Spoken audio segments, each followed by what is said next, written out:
Stop for a moment and notice what is happening inside you right now. Don't try to interpret it, don't try to explain it, just observe. Something is moving silently, like a deep wave rising from the depths of your mind, pressing against the oldest layers of your being. It's almost imperceptible, but it's there. Small inner vibration, slight discomfort, feeling that something is about to be revealed.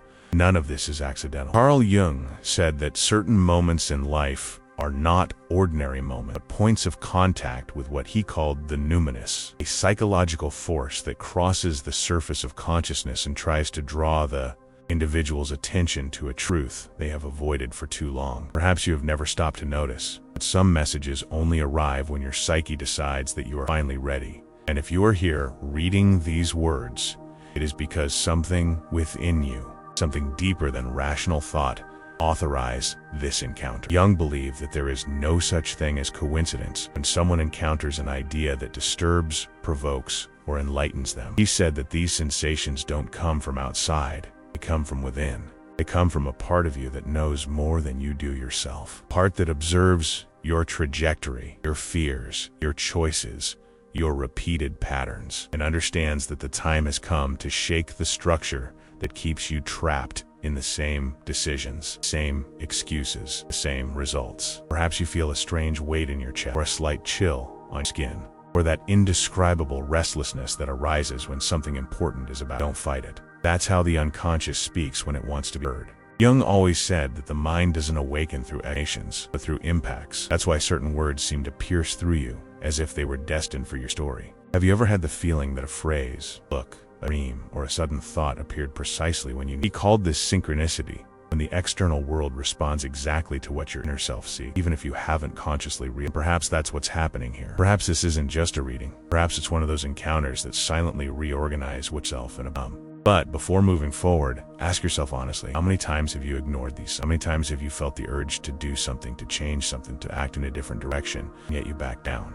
How many opportunities have passed by while your mind repeated the same old fear? Jung warned that the biggest mistake a human being can make is thinking that their hesitations are conscious choices, when in fact they're programmed responses from the shadow. Part of you that accumulates fears, pains, frustrations, and distorted interpretations of the past. If you observe honestly, you might realize that a good part of your life has been guided by emotional reflexes that you never truly chose. You simply repeated them. And this is where everything begins to change. Because when consciousness approaches that boundary between what you think you are and what you truly are, it produces tension, productive tension, tension that heralds transformation.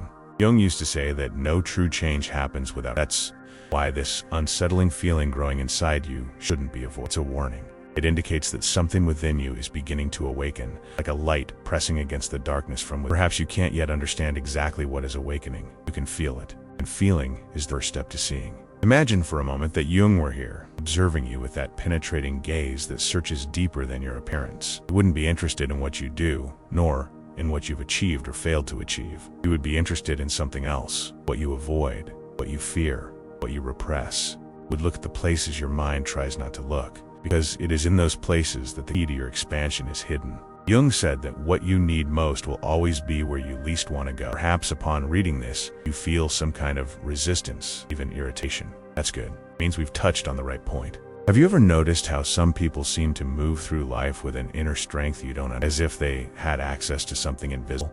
A kind of intuitive guidance that leads them to opportunities, decisions, and paths that change everything for them. Jung stated that this strength is not a privilege of the few, but a direct consequence of contact with the unconscious. Not mystical contact, not paranormal contact, real psychological contact. It's when a person stops fighting against what they feel and begins to listen.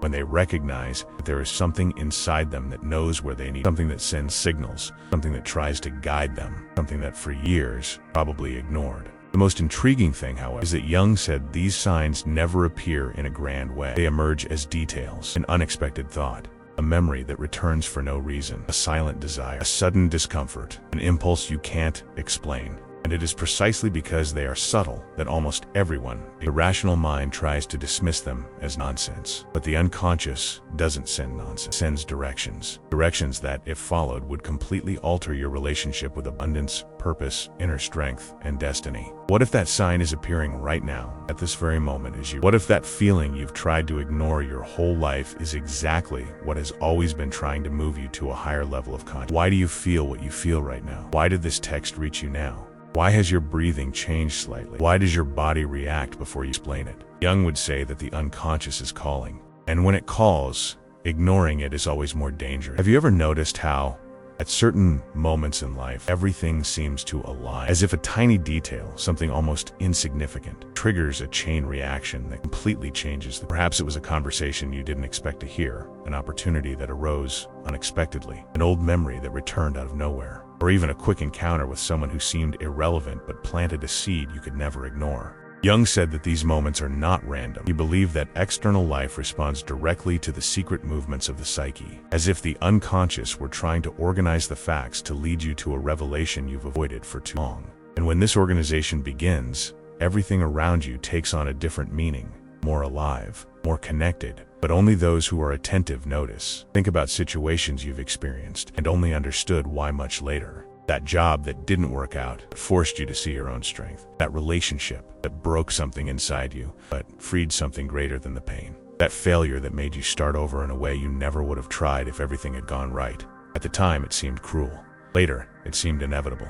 Jung said that the unconscious always works before you can understand what it's doing.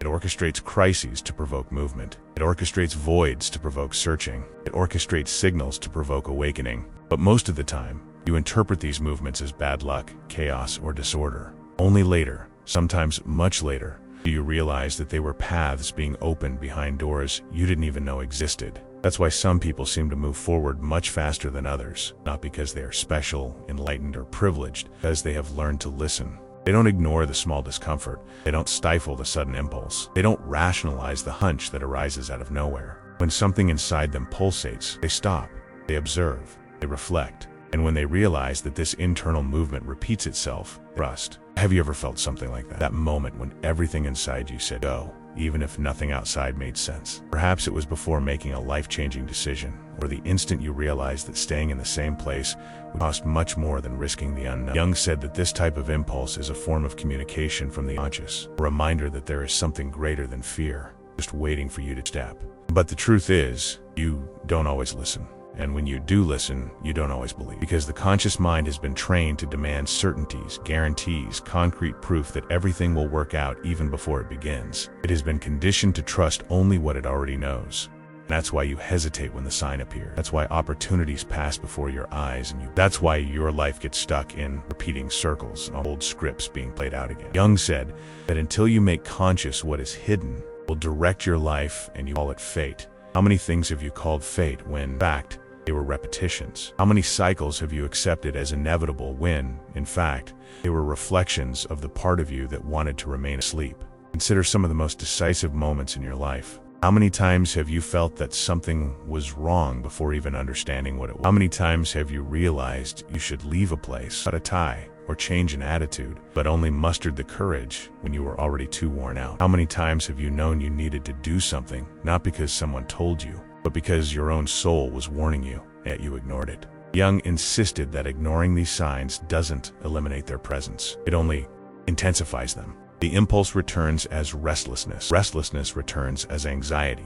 Anxiety returns as frustration. And frustration returns as a life that doesn't move forward. None of this is punishment. It's persistence. The unconscious doesn't punish, it calls. But many people spend their entire lives distancing themselves from their own inner voice. And this constant escape creates the emptiness they later claim not to understand. Imagine someone who always wanted to start an important project, a business, a career change, but never managed to take the first step. Not for lack of ability, but because perfect excuses always arose. It's not the right time. I don't have time. I don't have support. I'm not sure. Deep down, the truth is simple. They felt the signal, but fear prevailed. So days, months, years go by. The project never comes to life. The opportunity never materializes. And the person becomes convinced that life isn't cooperating with them. Jung would say that life did cooperate. They weren't internally ready to answer all. Psyche opens portals, but it doesn't force anyone to cross them. Think of another situation, perhaps closer to home. That ordinary day when you were distracted and suddenly an idea surged with unusual force. An idea that sparked energy, hope, and willpower. You felt you should act, but you didn't. Perhaps out of fear, perhaps out of doubt, perhaps because you thought it was just your imagination. But the feeling lingered. It returned days later. It returned at another unexpected moment. It returned during a conversation with someone. It returned while you were alone. Jung said that when the soul needs to speak, it doesn't give up.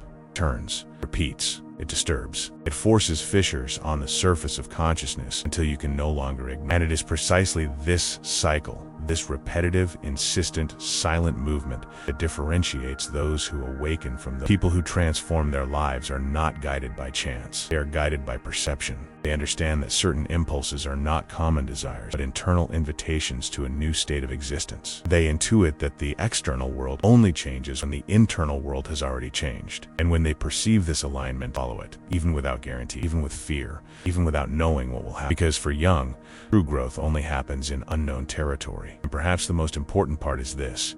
The sign doesn't just come to inspire you, it comes to hold you accountable. It shows you what you need to see, but you can't walk it in its place. That's why so many people feel the impact, but don't change. They perceive it, but don't take responsibility. They identify the calling, but don't honor it. And a life without a response to its own calling is always a life that weighs you down, a life that drags on, a life that repeats patterns that should have been broken long ago. Throughout the next steps of this journey, you will understand why this signal appears, why you ignore it, and how Jung explained the relationship between this inner impulse and the creation of wealth, destiny, growth, and expansion. But before that, it is essential to understand a truth that almost no one admits. You're not fighting against the world, you're fighting against yourself. And this silent battle, which you have been waging for years, is about to be clearly exposed for the first time. There comes a point in life when you begin to realize that patterns don't. They repeat themselves with almost surgical precision, as someone were trying to show you something you insist on not seeing. Jung said that what you don't recognize in yourself returns relentlessly, taking different forms, but always carrying the same essence. There are relationships that repeat themselves with new people, decisions that follow familiar paths, failures that seem to echo old versions of yourself. All this not because life wants to punish you, but because the unconscious tries in every way to lead you back to the point that needs to. And when that point is ignored, it becomes a permanent obstacle, like a closed door inside you that you no longer know how to open. Over time, this repetition begins to weigh you down. You realize that certain situations drag on longer than necessary, as if trapped in an emotional energy you never. It could be difficulty making important decisions, the feeling of always being behind, the tendency to sabotage yourself when you're about to move forward, or even an inexplicable fear of losing what you haven't even achieved. Jung believed that these blockages take on psychic form, begin to act almost like internal entities that hold back your vitality. They're not monsters, they are not literal shadows, but they are parts of you that carry traumas, rejections, and never found. These parts become guardians of what you fear to face. That's why life repeatedly puts you in front of the same experiences, as if saying you'll only move forward when you get through this. The question is, how many times have you noticed this pattern return? How many times have you thought, I've been through this before? How many more times will you need to live through it to understand what really needs to be faced? For Jung, the shadow is not an enemy to be fought, a portion of the soul that has become paralyzed in time. It holds emotions that were not understood, choices you didn't have the courage to make, versions of yourself that were never allowed to exist. Every time you act against your own impulses, the shadow registers this loss of authenticity. Every time you feel something true and stifle it, it absorbs that weight. And so, little by little, what could have been strength transforms into resistance. But this resistance doesn't come from evil, it comes from confusion. The shadow tries to protect you from what it believes will destroy you, but it can only act from the past. This is one of the greatest revelations of Jungian psychology. What holds you back most today is not what is happening now, but what you learned before becoming aware of your power. This understanding changes everything, because it shows that what you consider weakness is actually just an old form of self-protection that no longer makes sense. And if that's true, how many of your current limitations are just emotional echoes that should have already been? How many fears still make sense for the version of you? Jung said that when a person lives separated from their own inner truth, their psyche creates mechanisms of tension. Sometimes these mechanisms manifest as constant anxiety, lack of clarity, indecision, lack of motivation, or even a persistent feeling of emptiness, as if something is missing, Can't quite put your finger on what it is. Other times they appear as physical manifestations, excessive fatigue, pains that have no obvious cause, insomnia that arises at the most important moments. None of this happens by chance. They are somatic signs of the soul trying to express itself and then the inevitable question arises: how many of these signs have you ignored until now? How many times has your body spoken before your mind understood? How many times did you have to reach your limit to realize that you couldn't continue like this anymore? Sometimes it all starts with a small detail, a simple conversation that reveals an uncomfortable truth, a recurring dream that carries a symbolic message you avoid deciphering, a strange feeling that something is about to change, even if you don't know. Jung believed that the unconscious uses symbols precisely because the rational mind doesn't have direct access to the deep meanings. Symbols are the bridge between what you feel and what you don't yet know how to translate. They appear in images, memories, metaphors, sudden thoughts that seem out of place but carry emotional intensity. And the greater the intensity, greater the inner calling. If you look closely at your own history, you might realize that the biggest moments of change didn't come when you were ready. They came when you were restless, when something inside you said the old way no longer served its purpose, when that silent discomfort began to transform into urgency, when life seemed to be pushing you to abandon a skin that no longer fit. But did you listen, or did you fight against it? For how long did you try to sustain internal structures that were imploding from within? Jung argued that we resist change because we fear the greater personality that lives, fear of what we might become if we let go of our defenses, fear of embracing strength, clarity, purpose, fear of no longer being who others expect us to be. However, it is precisely this resistance that creates suffering. It is not the change that hurts. Attachment is old. And the greater the attachment, the greater the internal conflict. The greater the conflict, the more life pressures us until there is no other way out but give in. And then comes the question that marks the central point of this section. What exactly are you afraid of becoming? Why does growing up seem dangerous to you? What part of you believes that by moving forward, you will lose something that needs to be protected? The truth is that no one awakens without first confronting this resistance. Awakening is not gentle enlightenment, it's rupture. It's the instant you realize that the only way forward is by traversing what you most avoided. Jung saw this as the beginning of individuation, a process by which you stop living to please external expectations, begin to live to fulfill what your soul truly demands. This process hurts because it destroys illusions, but it heals because it reveals what you should have been from the beginning. This is where Part 3 needed to bring you to the point where you understand that what blocks your expansion isn't a lack of bad luck or lack of inner listening. Psyche has tried to call you, already shown signs. It has already pushed you in the right direction, but you hesitated. And when you hesitated, you missed the exact moment when everything could have changed. But now, for the first time, you see the pattern clearly. And the question that remains is simple, yet profound. Now that you've seen it, will you continue repeating the same mistakes,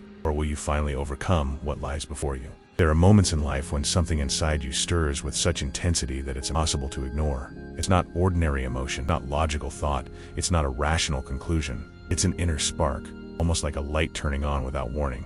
Jung said that this kind of impulse is the visible surface of the self, the deepest and most authentic part of the psyche trying to reach consciousness. It doesn't try to convince, it doesn't shout, it doesn't force. It simply appears, straightforward and direct, like an inexplicable certainty. Many people describe this instant. They were struck by a sudden wave, flash, a fragment of clarity so strong that, even without understanding, they know they need to pay. This marks the real beginning of transformation. This happened to a man Jung treated at the beginning of the last century. He was a successful, respected, and established businessman, but he lived with a persistent feeling of emptiness. One ordinary night, while returning home, the man saw a seemingly banal scene. Two children running down the street under a lamppost. At that same instant, something within him collapsed, and simultaneously, something awakened. He described it as a memory that wasn't a memory, an emotional impression so profound that it made him stop in the middle of the street. In that second, he understood that he was living a life that wasn't his. There was no trauma, no tragedy. There was only a sign,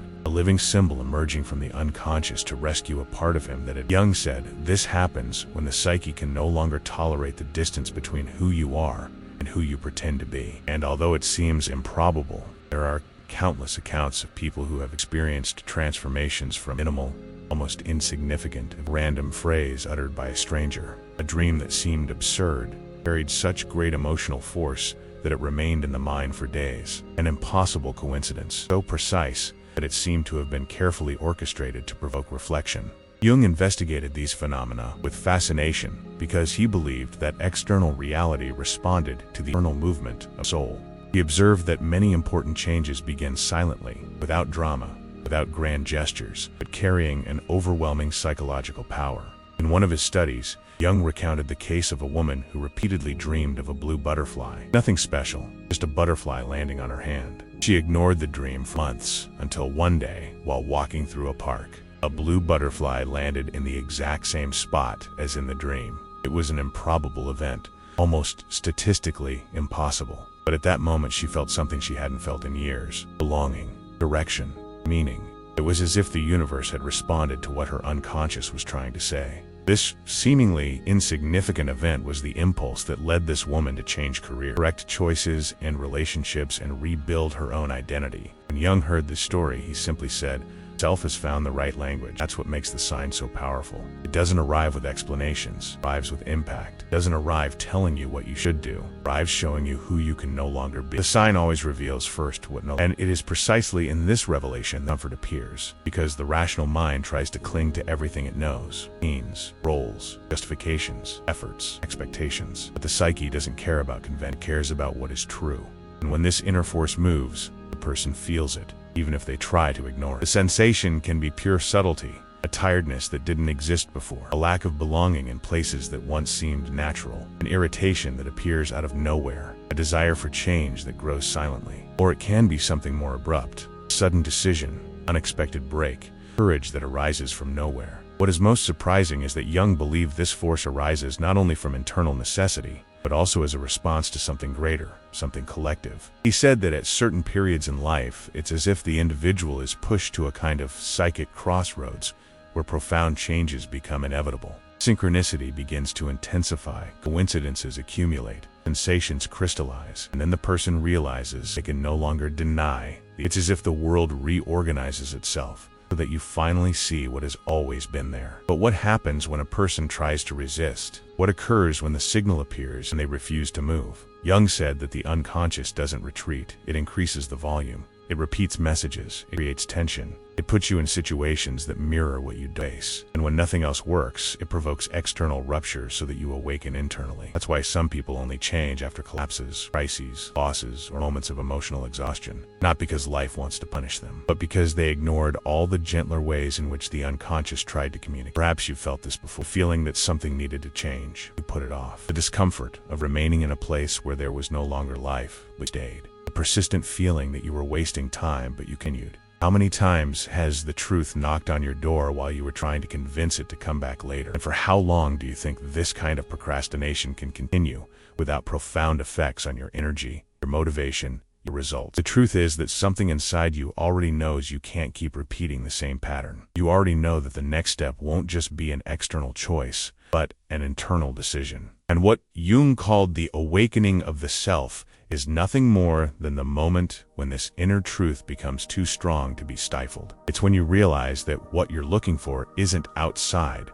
but inside, waiting, insisting, calling. And that's exactly where part 4 ends, at the point where you feel something bigger is about to happen. Don't yet know what. The next part will show the moment when the sign ceases to be just a perception, transforms into a direct invitation for change. An invitation that, if ignored, alters your entire trajectory from. Here is the Part 5, approximately 6,500 characters. The text is continuous, intense, with increasing pace, emotional tension, and setting the stage for the conclusion. It is clear, cohesive, linear, and suitable for machine translation. Underscore. There are times when the signal ceases to be just a silent call and begins to feel pressure, insistent, constant. It's as if something inside you starts pushing, even without your permission, even without your understanding. Jung said that when this happens, the psyche is trying to cross the boundary between the unconscious and consciousness with such force that the individual feels the impact throughout the body. It's that feeling you may have already experienced, your heart racing for no reason, your mind restless, a strong impulse to do something different, an urgency that doesn't fit the context. It's as if you know you can't wait any longer, even if nothing around seems to justify this hate. And when this force grows, life begins to react. Situations that once seemed stable begin to show cracks. Plans that seemed solid begin to crumble. People you believed were indispensable began to distance themselves or reveal sides you never imagined. Routines you maintained for security began to generate discomfort. All this doesn't happen by chance. Jung said that before a major change, the psyche needs to dismantle what is old to make room for the new. There is no birth without rupture. There is no path without abandonment. Therefore, when something begins to fall apart in your life, it may be exactly the sign that transformation is near, even if at the moment it seems like chaos. Some try to resist. Some cling tightly to what should have been left behind, as if the fear of emptiness were greater than the desire to move forward. But resistance only intensifies the conflict. Jung observed that people who fight against their own internal processes end up attracting external situations that seem to force them to change. They lose opportunities through indecision, lose peace by insisting on what doesn't work, waste energy maintaining bonds that no longer have life. And then they ask themselves, why did everything start going wrong at the same time? The answer is often simple: because you ignored the signal when it was still subtle. Now, it needs to sound loud. This is where the real tension. You feel you need to do something, but you don't know what. You feel you can't continue as you are, but can't see the next step. You feel something big is approaching, don't understand whether you should prepare or just let it happen. Jung said that this liminal state is one of the most powerful in human experience, because in it the person is suspended between two versions of themselves. The old one is already dying. The new one has not yet been. It's an uncomfortable but sacred state. It's like standing before an invisible door, waiting for the exact moment when it will be opened by the right impulse. And then something unexpected happens, always unexpected. A seemingly casual conversation triggers a revelation. A phrase uttered unintentionally hits the exact spot you were trying to avoid. An opportunity appears at the wrong moment, but carries such a strong pull that you can't ignore it. Sometimes it's a mistake that makes you see what you didn't see before. Other times, it's an unlikely encounter that puts everything in its place. And in certain cases, it's an emotional breakdown that brutally exposes what you're hiding, even from yourself. The form doesn't matter. What matters is that, at that instant, something inside you awakens with a force and no longer be contained. Jung said that this instant is a true turning point. The moment when consciousness realizes there is no turning back. You can try to go back, try to fit into what was, try to recover an old version of your life, but you won't succeed. The signal will have done its work. And when it passes this phase, it ceases to be an invitation and becomes a limit, a dividing line. It's like crossing an invisible border. Everything that was familiar begins to lose meaning, and everything that seemed distant begins to approach. You feel fear and, at the same time, clarity. You feel insecurity and, at the same time, impulse. You feel confusion and, at the same time, direction. This is where many people give up, not for lack of courage, but because they believe they need guarantees before moving forward. But Jung insisted that the psyche never offers guarantees, it offers signs. It is you who decides whether to trust them or not. And it is precisely this decision that defines who remains stuck and who moves on to the next. Because when the sign appears clearly, even if you don't understand it with your mind, you understand it with your intuition. The impulse becomes almost physical. The need for movement becomes stronger than fear. And then comes the revelation that completes this part. The sign was never about what's on the outside. The sign was always about what's on the inside. Now you're about to realize that it didn't motivate you, but to summon you. It didn't appear by chance. It didn't arrive at the wrong time. It didn't fire. It arrived at the exact moment when your psyche decided that you have the inner structure to get through what needs to be gotten through. There's a moment in life when everything seems to silently align, as if something inside you has finally found its own voice. It's a subtle but powerful moment. It's not a sudden flash of insight, nor a cinematic revelation. It's more like a calm yet undeniable understanding that you can't keep postponing what you know you need to do.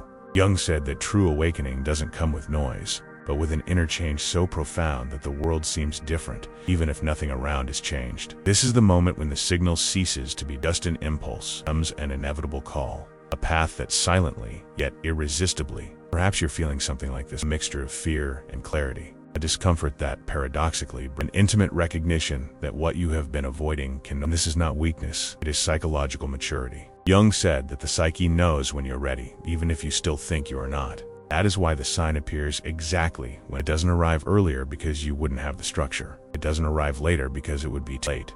It arrives now because now you can receive it. So what do you do with that? How do you transform that inner impulse into concrete? The answer isn't in big, immediate changes, not less rough. It's in small, conscious choices, aligned with what you truly feel. Jung insisted that the individuation process, the path to becoming who you really are, happens step by step. Each small movement creates another. Each decision, And you don't need to know everything. You just need to know what the next gesture is that's calling you now. And if you listen carefully, that gesture is never confused. It always presents itself clearly. It could be a conversation you know you need to have, a project you need to start, a boundary you need to establish, a cycle you need to end. Transformation begins when you decide to obey the right impulse, even if fear still exists. And it's no coincidence that Jung placed so much emphasis on the concept of psychological courage. He said that courage is not the absence of fear, but the willingness to overcome fear, to honor something greater within oneself. This is the key that differentiates those who awaken from those who continue repeating their own story.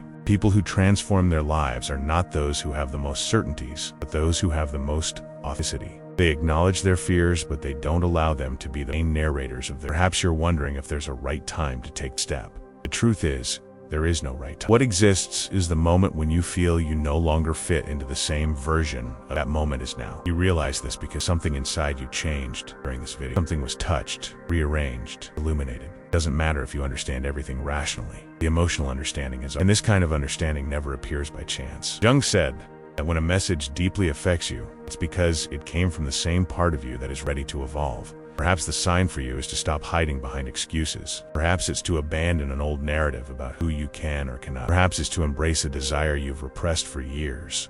Perhaps it's to break free from what's holding you back in life. Perhaps it's to finally believe that you deserve something different. No matter what the sign is, what matters is that it's yours. It came from your unconscious, from your history, from your wounds, from strengths, from your light and your shadow. It's an intimate, personal, non-transferable calling. And to deny it would be to deny yourself. But recognizing the sign isn't enough. You need to respond. Take concrete action. Small, but decisive. Something simple, but symbolic. It could be writing a message you've been putting off, making a call you've avoided, organizing a plan you've always postponed, changing a habit, starting something you abandoned, ending something you've held onto out of fear. The action doesn't need to change the world. It needs to change you. Because the psyche doesn't transform with thoughts or intentions, movements. And the first movement opens all the others. Jung said that only what you do becomes real. And that's what makes this moment so important. You're not just receiving content. You're being called by a part of yourself that knows you were born for something greater than surviving on auto. You were born to live with meaning,